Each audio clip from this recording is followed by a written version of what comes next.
đi nó đâu cả hư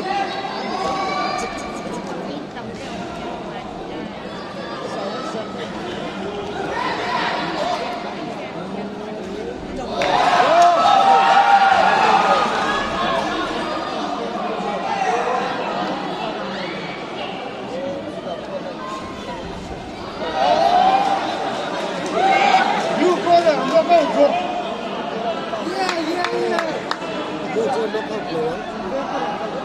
Ghiền Mì Gõ để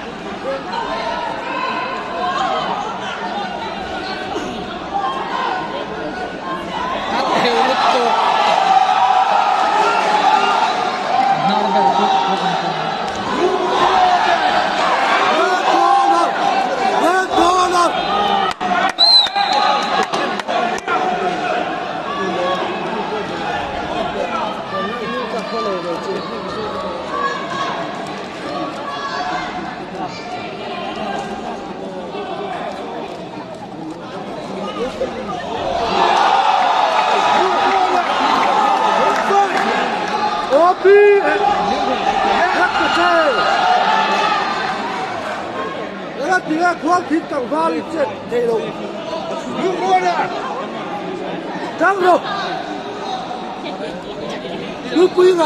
những video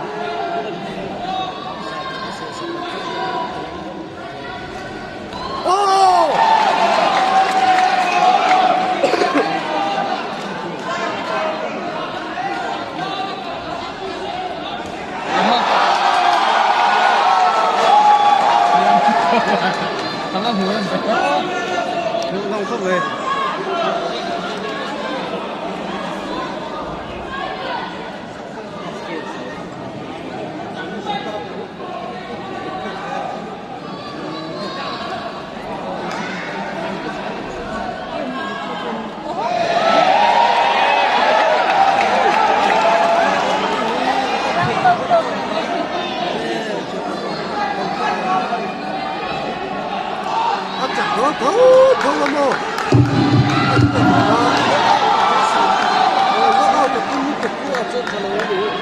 apa là cho người lầu chiến từ các mô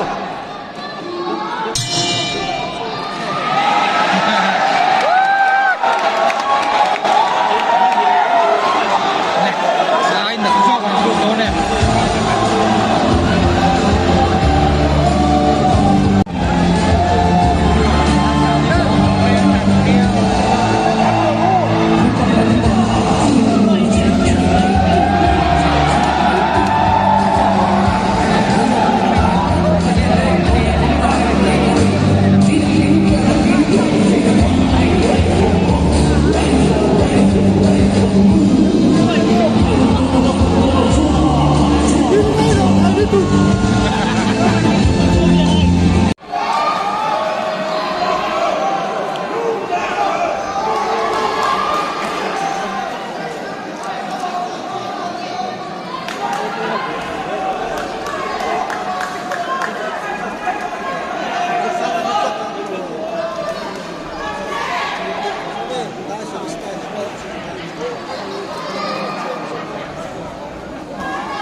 不来。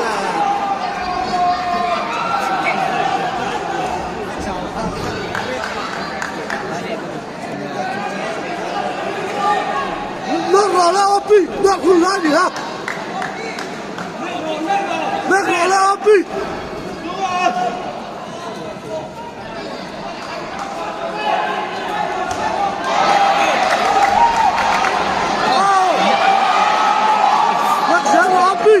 Vâng, cái chê, lũ hỏi khao ôm đi nước lộ nằm sân làm nước xéo rồi ăn làm có đó chụp in nằm sân lộ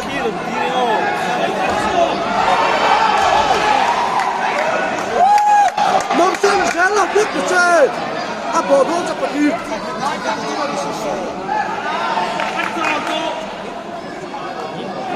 진짜 공석 때문에 아니 햇빛 먹다가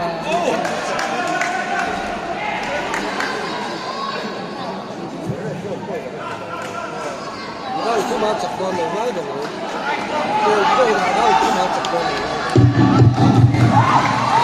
내가 또 나는 거 갖고 하고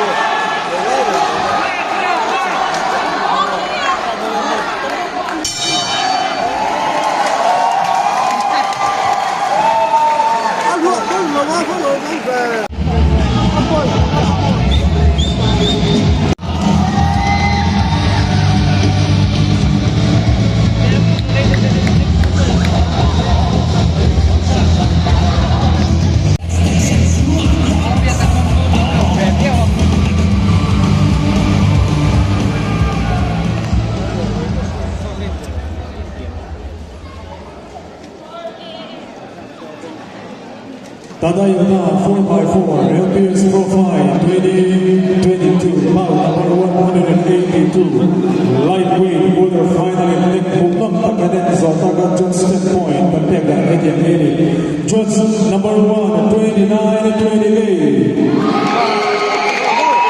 Judge number 2, 29-28. Judge number 3, 27. Unanimous decision and success to Red Corner.